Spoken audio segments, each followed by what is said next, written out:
Hello, dear students and parents. Most welcome to our school for your bright future. Friends, now you are going to appear in a new class, that is 11th. This is the time when you will choose your stream as well as subjects in class 11th now. So, you should be more careful and sincere also while selecting the stream as well as the subjects, because it will decide your career and your life also. Actually, friends, in class 11th, CBSE provide you various kind of options to choose the subjects, and there are only three kind of streams provided by the CBSE board. These streams are: first one is humanities. This is also known as art, and some another student also say this stream as SST stream. All are same. Now come to the second stream what CBSE provide, that is science. And third stream CBSE provide you the commerce stream. मतलब CBSE आपको तीन type की stream 11th में choose करने के लिए देती है, और इन तीन में से आपको एक स्ट्रीम को चूज करना होता है.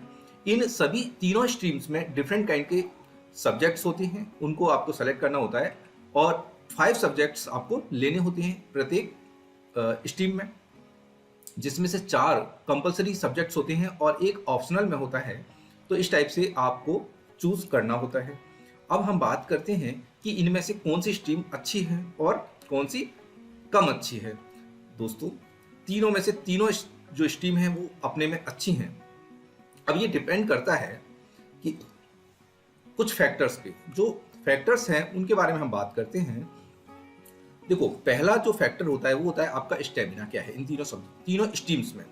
मतलब कि इन स्ट्रीम्स में जो आपने सब्जेक्ट्स को चूज किया है उनमें आपका स्टेमिना क्या है. मतलब आप उसमें पहले से कितना प्रिपेयर होके आए हैं प्रीवियस क्लासेस में. हमें पता है क्लास 10th में आपके एग्जाम नहीं हुए, आपने लास्ट ईयर स्टडी भी नहीं की, तो डेफिनेटली आपका जो नींव है, आपकी जो बेस है आपका, वो वीक रह गया, जिसमें आपने मैथ को सही से कैलकुलेशन या जो न्यूमेरिकल सेक्शंस हैं उनको बहुत अच्छे से पढ़ाई नहीं कर पाए आप. साइंस के जो सब्जेक्ट्स हैं उनमें भी आपने हो सकता है कि स्टडी नहीं की है. जिन बच्चों ने स्ट्रीम की जो अच्छी स्टडी की है अपने सब्जेक्ट्स में 10th में, मीन्स फिजिक्स में, केमिस्ट्री में, बायो में, मैथमेटिक्स में, तो इसका मतलब क्या हुआ कि उन सब्जेक्ट में उनकी जो स्टेमिना है वो ज़्यादा अच्छा होगा अगर स्टडी की है. अगर नहीं की है तो मतलब स्टेमिना आपका वहाँ कमजोर हो गया. तो जिनका स्टेमिना अच्छा है, डेफिनेटली जिस सब्जेक्ट में स्टेमिना अच्छा है उस सब्जेक्ट के स्ट्रीम को चूज करना चाहिए. आगे बात करते हैं सेकंड फैक्टर की बेटा. वो होता है आपका इंटरेस्ट. किसी सब्जेक्ट में किसी बच्चे का जो इंटरेस्ट होता है ना, उसमें उसका डेफिनेटली स्टेमिना भी अच्छा होता है, और वो बच्चा उसमें कभी बोर फील नहीं करता. That's why what ever the subject which is most interest you have to choose that subject. Second के बाद थर्ड ऑप्शन होता है, या थर्ड कहते हैं फैक्टर होता है, जिसके बेस पर आपको अपनी स्ट्रीम ह्यूमैनिटीज में से, साइंस में से और थर्ड कॉमर्स में से चूज करनी चाहिए. वो होता है आपका स्कोप ऑफ फ्यूचर. क्योंकि डेफिनेटली सभी बच्चों का मेन पर्पज क्या है किसी भी स्ट्रीम को चूज करने का या स्टडी करने का, फ्यूचर को बनाना. फ्यूचर में उसको क्या क्या अपॉर्चुनिटीज मिलेंगी, इनको देखते हुए हमें स्ट्रीम को चूज करना चाहिए. और हम आज की वीडियो में ये बात करने वाले हैं कि कौन कौन से स्कोप हमें मिलते हैं ह्यूमैनिटीज के सब्जेक्ट को चूज करने के बाद. अगर हम बात करें फोर्थ फैक्टर की, तो फोर्थ फैक्टर होता है आपके स्ट्रीम को चूज करने में, वो होता है आपका financial capacity also. Because right now we can say that education is costly, and in every stream we have also see which one is most costly, which one is less costly, so that we can continue our study in good way. That's why we should also focus this factor. तो हमने 4 factor के बारे में समझा कि इनके base पर हमें डिसाइड कर लेना चाहिए कि हमें कौन सी स्ट्रीम चूज करनी है. अब हम बात करते हैं बेटा अपना ह्यूमैनिटीज सब्जेक्ट के बारे में, कि हमारे जो स्कूल में, उमा पब्लिक स्कूल में, हम ह्यूमैनिटीज के बच्चों को क्या क्या सब्जेक्ट टीच कर रहे हैं. देखो बेटा, मैं आपको बताना चाहूँगा ह्यूमैनिटीज के सब्जेक्ट्स में क्या होता है कि हमें पहले तो बात करते हैं कि कौन कौन से सब्जेक्ट स्टडी करने होते हैं, और फिर हम बात करेंगे कि हमारे स्कूल में कौन कौन से सब्जेक्ट ह्यूमैनिटीज के स्ट्रीम के बच्चों को चूज करने के लिए ऑप्शनल अवेलेबल हैं. देखिए ह्यूमैनिटीज के सब्जेक्ट्स जो होते हैं इसमें हिस्ट्री, ज्योग्राफी, पॉलिटिकल साइंस, ये जो तीन आपने मेंशन किए हुए हैं ये तीनों ही होते हैं। इसके अलावा साइकोलॉजी, लीगल स्टडीज और इसके अलावा और भी बहुत सारे सब्जेक्ट्स इसमें हो सकते हैं ह्यूमैनिटीज के सब्जेक्ट्स में। हमारे पास जो अभी अवेलेबिलिटी है वो जो सब्जेक्ट जो बहुत ही सिग्निफिकेंट होते हैं ह्यूमैनिटीज के सब्जेक्ट में उनको हमने अपने स्कूल में रखा हुआ है, और वो है पॉलिटिकल साइंस है, ज्योग्राफी है, हिस्ट्री है। इसके अलावा दो सब्जेक्ट और भी होते हैं जो कि इंग्लिश होता है, इंग्लिश कोर, और लास्ट में एक सब्जेक्ट ऑप्शनल में होता है, वो होता है physical education. Means 4 subjects are compulsory, 1 2 3 4th 1 is optional. Political science में आपको पढ़ना होता है 11th की बुक में इंडियन कॉन्स्टिट्यूशन के बारे में पढ़ना होता है बेटा। और इंडियन कॉन्स्टिट्यूशन के बारे में जब आप पढ़ते हो तो आपको पता चलता है कि हमारे देश का कॉन्स्टिट्यूशन क्या है, हमारे राइट्स क्या हैं, हमारी गवर्नमेंट की क्या क्या रिस्पॉन्सिबिलिटीज हैं, हमारी गवर्नमेंट कैसे बनती है, इसके बारे में हमें बहुत ही डिटेल में पढ़ना होता है। और ये हम कह सकते हैं कि जो पॉलिटिकल साइंस का सब्जेक्ट है इससे हमें पता चलता है कि देश को कैसे चलाया जा रहा है और क्या क्या कमियां हैं चलाने में। तो डेफिनेटली इससे हमें पता चलता है कि सोसाइटी में क्या होना चाहिए और क्या नहीं होना चाहिए। बिकॉज हमारे जो सिलेबस है ह्यूमैनिटीज या आर्ट स्ट्रीम का, उसमें सभी लगभग सब्जेक्ट वो सब्जेक्ट होते हैं जिसके बारे में हमें पता चलता है कि how to behave with others in the society. Means हमें सोसाइटी के बारे में पता चलता है। Definitely these are the subject which are most significant to know in society. Political science में आप इंडियन कॉन्स्टिट्यूशन के बारे में पढ़ते हैं, और 11th में के बाद अब जब 12th में जाते हैं तो आपको पता चलता है यहाँ पर कि वर्ल्ड में पॉलिटिक्स किस टाइप की रही है और क्या क्या अभी प्रेजेंट में जो चल रहा है, किसकी कंट्री के साथ किस कैसे कैसे रिलेशन है, उसके बारे में हम यहाँ पढ़ते हैं। इसके बाद हम इसमें जो 2 बुक होंगी, सेकंड बुक में हम 12th में पढ़ते हैं कि इंडिया में जो पॉलिटिक्स है वो किस टाइप की है और कैसे चल रही है। अगर हम बात करें ज्योग्राफी की, तो बेटा ज्योग्राफी की जो 11th की बुक है वो बहुत ही इंपॉर्टेंट है। किसी भी कॉम्पिटिटिव एग्जाम, किसी भी गवर्नमेंट जॉब की तैयारी करने के लिए ज्योग्राफी की जो बुक है वो बहुत ही इंपॉर्टेंट होती है, सिग्निफिकेंट होती है, जिसमें से क्वेश्चन हमेशा पूछे जाते हैं।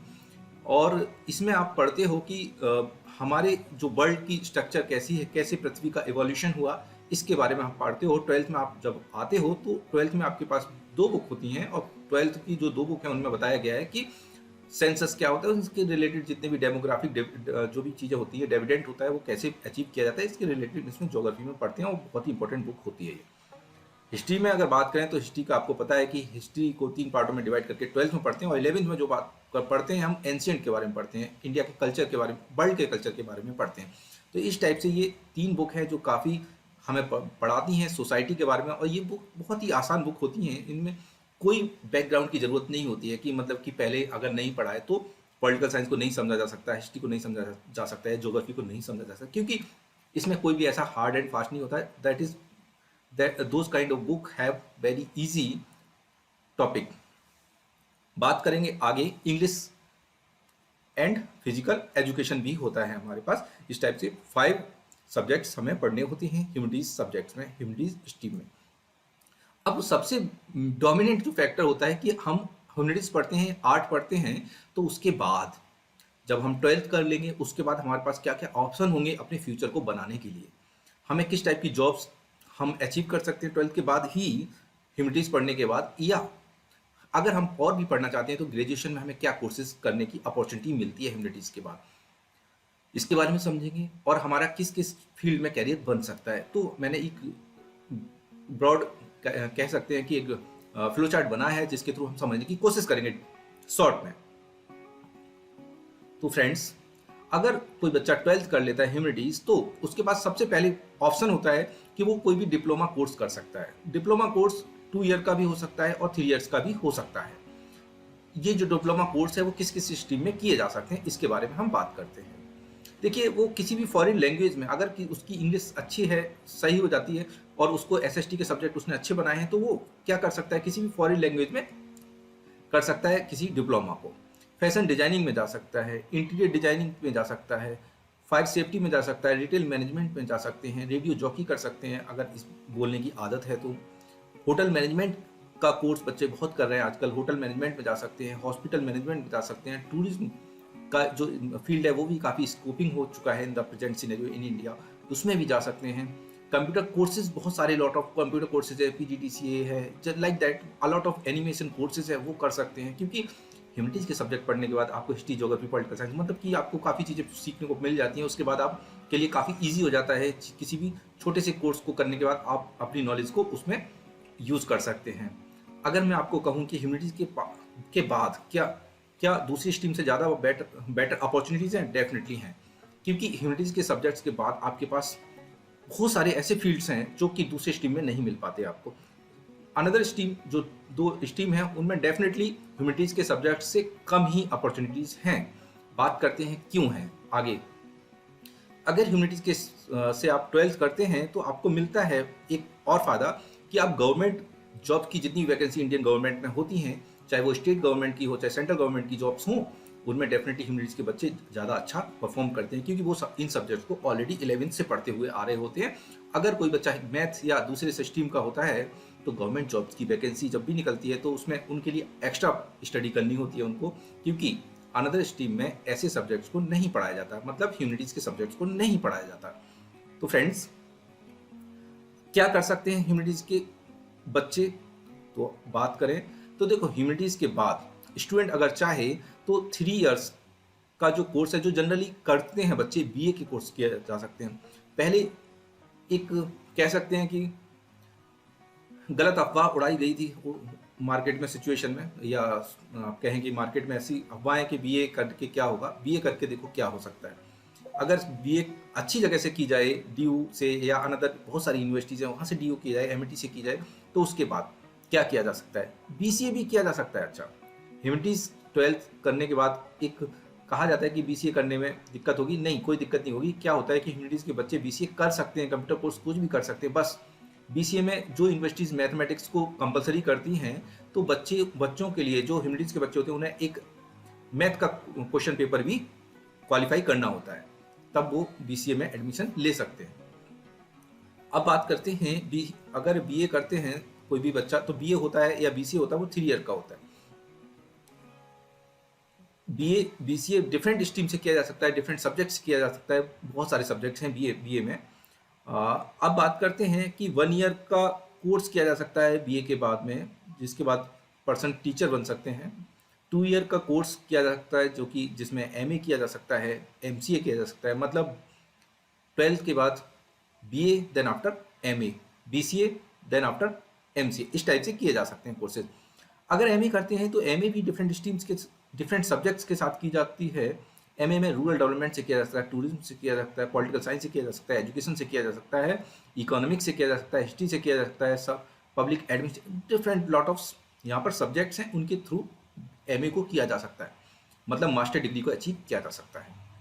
अब बात करते हैं आगे, BA BCA के या ग्रेजुएशन के बाद 3 ईयर का बैचलर ऑफ जर्नलिस्ट या साइकोलॉजी, मतलब जर्नलिज्म की अगर किसी को शौक है, मींस मीडिया में जाना चाहता है, तो जर्नलिज्म कर सकता है और अपने फ्यूचर को ब्रॉड कर सकता है। ये भी है आज के समय जो जर्नलिज्म है, आज की न्यू जनरेशन की journalism, that is much scoping, because today's journalist who are in the technical efficient, means जो डिजिटल के बारे में ज़्यादा नॉलेज रखते हैं, जर्नलिज्म में उनके लिए बहुत ही स्कोपिंग होता है। Now come to the point, क्या किया जा सकता है BA BCA के बाद? अगेन 2 ईयर का कोर्स किया जा सकता है, मतलब LLB की जा सकती है, LLM की जा सकती है LLB के बाद,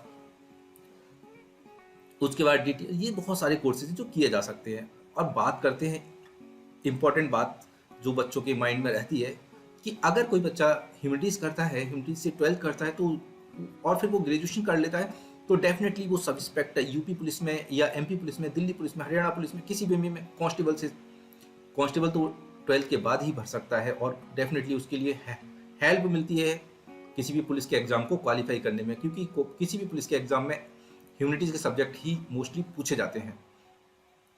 इसमें आपके संविधान पूछा जाता है, इसमें आपका संविधान का मतलब कॉन्स्टिट्यूशन, इसमें आपके हिस्ट्री, ज्योग्राफी, पॉलिटिकल साइंस, इससे रिलेटेड कोर्सेज को पूछा जाता है आपके पुलिस से रिलेटेड एग्जाम में।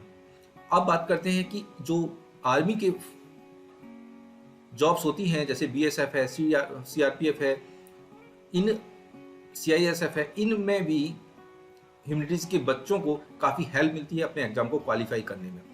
नाउ बात करते हैं एमबीए। अगर कोई बच्चा एमबीए करना चाहता है तो वो बीए करने के बाद भी एमबीए कर सकता है, बीसीए करने के बाद एमबीए कर सकता है, और ह्यूमैनिटीज के बाद अपने करियर को मैनेजमेंट में भी जा सकता है। अगर कोई बच्चा तैयारी करना चाहता है इंडिया की मोस्ट प्रीफरेबल जॉब्स की, मतलब यूपीएससी के थ्रू आईएएस का बनना चाहता है, आईपीएस बनना चाहता है, आईआरएस इंडियन रेवेन्यू सर्विसेज में जाना चाहता है, ये पर्सन जो होते हैं वो किसी भी डिस्ट्रिक्ट के मालिक होते हैं, मतलब कि एक डिस्ट्रिक्ट में सबसे सुपीरियर जॉब पे ये पर्सन होते हैं, इनकी तैयारी करना चाहता है, तो डेफिनेटली ह्यूमैनिटीज स्ट्रीम से बेहतर कोई दूसरी स्ट्रीम हो ही नहीं सकती। ह्यूमैनिटीज के स्ट्रीम के बच्चे ही बहुत जल्दी, बहुत कम समय में इन पोस्ट को अचीव कर लेते हैं। इसके अलावा कोई बच्चा अगर लगता है कि वो आईएएस आईपीएस या आईआरएस करने में उसको टाइम लग जाएगा, या उसके लिए थोड़ा टिपिकल है, उसका बैक जो कह सकते हैं कि उसका जो बेस है वो ज़्यादा स्ट्रॉन्ग नहीं है, तो वो दूसरी जॉब्स को भी प्रिपेयर कर सकता है। जैसे स्टेट पीसीएस जिसको बोलते हैं, स्टेट पीसीएस, इस स्टेट पीसीएस में होता है एसडीएम और डीएसपी, ये भी बहुत सारी पोस्ट होती हैं, तहसीलदार मतलब कि जो रेवेन्यू इंस्पेक्टर, लाइक दैट, मतलब बहुत सारी राज्यों की जो जॉब्स होती हैं, स्टेट पीसीएस पोस्ट होती हैं, उनमें भी प्रिपेयर अगर कोई बच्चा करता है ह्यूमैनिटीज का, तो वो डेफिनेटली उसके लिए काफ़ी हेल्प मिलती है अपने इन सब्जेक्ट से, history, geography, political science, economy, like that. Now come to the point, humanities का बच्चा 12th के बाद, ग्रेजुएशन करने के बाद पीजी में डिप्लोमा कर सकता है, और ये पीजी के डिप्लोमा बहुत सारे हैं जो कि डिफरेंट सब्जेक्ट्स में किए जाते हैं। बीसीए के बाद बच्चा चाहे तो एमसीए कर सकता है 3 ईयर का, और सॉफ्टवेयर आईटी में अपना करियर को बना सकता है, एमसीएम कर सकता है, बीपीएड करके टीचिंग में अपनी फ्यूचर को ब्रॉड कर सकता है। अब बात करते हैं, अगर कोई स्टूडेंट ह्यूमैनिटीज का बच्चा एलएलबी करना चाहता है 12th के बाद, आफ्टर ट्वेल्थ ही कोई बच्चा चाहता है कि वो लॉयर बनना चाहता है, एलएलबी करना चाहता है, तो डेफिनेटली ही कैन डू। कैसे कर सकता है कि वो जो फाउंडेशन कोर्स होते हैं, फाउंडेशन कोर्स मींस 5 ईयर के कोर्स होते हैं यहाँ पर, जिसमें बीए एलएलबी कर सकता है, बीबीए एलएलबी कर सकते हैं वो, और इस टाइप से एलएलबी करने के बाद बीकॉम एलएलबी भी की जा सकती है। इस टाइप से वो एलएलबी करने के बाद एलएलएम कर सकते हैं, अनदर कोर्स भी कर सकते हैं जो जिससे कि वो लॉ में अपना करियर बना सकते हैं, जैसे डीटीएल हुआ, डीएलएल हुआ। These are the courses which are for the judicial services. LLB LLM करने के बाद जुडिशियल एग्जाम जो होते हैं, उनको गवर्नमेंट एग्जाम होते हैं ये, उनमें भी तैयारी कर सकता है। उसके लिए काफ़ी हेल्प मिलती है ह्यूमैनिटीज़ के सब्जेक्ट्स की, क्योंकि उनमें डेफिनेटली जो सिलेबस होता है वो ह्यूमैनिटीज़ के सब्जेक्ट्स के बेस पर ही बनाया जाता है। तो एनसीईआरटी जो बुक्स हैं ह्यूमैनिटीज सब्जेक्ट्स की, मैं कॉन्फिडेंस से कह सकता हूँ कि वो बहुत ही हेल्पफुल होती है। डेफिनेटली क्वेश्चंस जो पूछे जाते हैं वो ह्यूमैनिटीज के ही पूछे जाते हैं मोस्टली। अगर बात करें कि जो ह्यूमैनिटीज का बच्चा है वो बीबीए, डेफिनेटली हम इसके बारे में बात कर चुके हैं, एमबीए कर सकता है, एमबीए करने के बाद अपना करियर मैनेजमेंट में बना सकता है। अगर कोई बच्चा चाहता है 12th के बाद ही जॉब करना, तो ह्यूमैनिटीज के सब्जेक्ट से उसे ये हेल्प मिल जाती है कि वो किसी भी जॉब में जो जाता है तो डेफिनेटली वो सोसाइटी के बारे में पढ़ चुका होता है, और वो जानता है कि how to communicate with others, how to deal with society, तो उसके लिए हेल्प मिलती है कॉल सेंटर जॉब्स वगैरह में करने की भी। ह्यूमैनिटीज का बच्चा बी आर्किटेक्चर कर सकता है, बैचलर इन आर्किटेक्चर कर सकता है, अगर उसकी इंग्लिश में भी थोड़ी सी कमांड होती है तो डेफिनेटली वो कॉल सेंटर में भी अच्छी परफॉर्म कर पाता है। अब बात करते हैं कि पीजी डिप्लोमा भी कर सकता है student, PG post graduation in diploma after the 12th। Different stream में ये किया जा सकता है। These are the various kind of the stream he can do in the event management. बहुत सारी बच्चियां, गर्ल्स हैं जो इवेंट मैनेजमेंट में जाना चाहती हैं, वो ह्यूमैनिटीज सब्जेक्ट को लेने के बाद जा सकती हैं इस स्ट्रीम में। एडवर्टाइजमेंट में कोई जाना चाहता है तो वो भी कर सकते हैं इसमें अगर कोई चाहे तो फैशन डिजाइनिंग में जाना चाहता है तो फैशन डिजाइनिंग में भी बहुत सारा स्कोप होता है डेफिनेटली, और ह्यूमैनिटीज के बच्चे काफ़ी अच्छा बेटर करते हैं इसमें। अगर कोई बच्चा कंप्यूटर कोर्सेज करना चाहता है तो वो भी ह्यूमैनिटीज के बच्चे करते हैं और अच्छा करते हैं परफॉर्म। अब हम बात करते हैं कि various kind of the diploma जो कि है diploma in the print wave and broadcast like multimedia journalism, these are the another streams where the students of humanities performs very well. So you can read in the short journalism. This is also a very scoping sector in the present time for the humanities students. These are the some kind of the scope which can be achieved by humanities students. Now come to the next point. Why? Question होता है कि हमें humanities क्यों attempt करना चाहिए इन 11th, क्या फ़ायदा होगा। तो हम बात करते हैं अपने कुछ पॉइंट्स की। इसमें हम 4 पॉइंट्स में डिवाइड करेंगे इस पूरे स्लाइड को। First one is that easy syllabus. दोस्तों ह्यूमैनिटीज के जो सब्जेक्ट्स हैं, हिस्ट्री हुआ, ज्योग्राफी हुआ, पॉलिटिकल साइंस, जिसको 3 मेजर डोमिनेंट सब्जेक्ट है। इसके अलावा English and physical education. Physical education means बहुत कम चीज़ें होती हैं, उसमें ज़्यादा पढ़ना नहीं होता, बट डेफिनेटली स्कोरिंग होता है। 100 मार्क्स का क्वेश्चन पेपर पूरा रहता है, पूरा एक सब्जेक्ट 100 मार्क्स का। ऐसे इंग्लिश में भी, तो ये तो डेफिनेटली पढ़ने ही है। उसके अलावा जो 3 मेजर डोमिनेंट सब्जेक्ट होते हैं जो टोटली ह्यूमैनिटीज के सब्जेक्ट्स हैं, history, geography and the political science. 11th में और 12th में ये दोनों ही जगह इसका जो सिलेबस है वो बहुत ही आसान है। इसमें बहुत अच्छे से समझा जा सकता है। चीज़ों को रिलेट करके अगर पढ़ा जाए तो इसका सिलेबस ऐसा है कि एक बार पढ़ने के बाद याद हो जाता है। इसमें रटने की कोशिश स्टूडेंट को नहीं करनी चाहिए। इसमें क्या है, समझना चाहिए, एक लिंकिंग करना चाहिए, जस्ट लाइक द मूवी में एक के बाद एक कैरेक्टर्स आते हैं, जस्ट लाइक दैट ह्यूमैनिटीज के सब्जेक्ट्स में भी एक के बाद एक कैरेक्टर्स आते हैं, उनको आपको इंटरलिंक करना होता है। अगर आपने इंटरलिंक कर लिया तो डेफिनेटली उसके सिलेबस में से कहीं से भी कोई भी क्वेश्चन पूछा जाएगा और आप बहुत अच्छे से आंसर उसका दे पाएंगे। अब आप बात करते हैं second point, that is high scoring. आपको पता होगा कि प्रीवियस ईयर्स में जितने भी टॉपर्स हैं वो ह्यूमैनिटीज सब्जेक्ट के क्यों आ रहे हैं, क्योंकि वो समय गया जब ह्यूमैनिटीज के सब्जेक्ट्स को वैल्यू नहीं दी जाती थी। इवन सीबीएसई में जो बोर्ड की कॉपी होती थी वो भी अच्छे से चेक नहीं होती थी for the humanities stream. But now in the present scenario we can say in confidence that now students getting 100 out of 100 marks. Why? Because in the board exam you have 80 marks written exam and 20 based on the your internal, means your practical. So students are getting 80 out of 80. Why? Because there is a step marking. मतलब कि वहां पर जो अगर किसी बच्चे ने questions का आंसर सही वे में रिप्रेजेंट किया है, रिलेटेड करके लिखा है, उसके मार्क्स मैथमेटिक्स की कॉपी की तरह मिलते हैं अब ह्यूमैनिटीज के बच्चों के लिए। इसीलिए बच्चे फुल में से फुल मार्क्स को अचीव कर रहे हैं। आप प्रीवियस ईयर्स के रिजल्ट्स को देख सकते हैं कि जितने भी जो टॉपर्स हैं वो ह्यूमैनिटीज के स्ट्रीम से ही निकल रहे हैं। क्यों निकल रहे हैं? क्योंकि सीबीएसई अब ह्यूमैनिटीज के बच्चों को के साथ पार्शलिटी नहीं कर रही है, उनके साथ पहले की तरह बिहेव नहीं किया जाता। अब उनको अगर उन्होंने लिखा है कॉपी में, सही लिखा है और रिलेट करके लिखा है सब्जेक्ट के आंसर्स को, तो डेफिनेटली वो बहुत ही अच्छे मार्क्स को अचीव करने के लिए एलिजिबल हैं। नाउ थर्ड पॉइंट, आपको क्यों लेना चाहिए भाई ह्यूमैनिटीज के सब्जेक्ट को।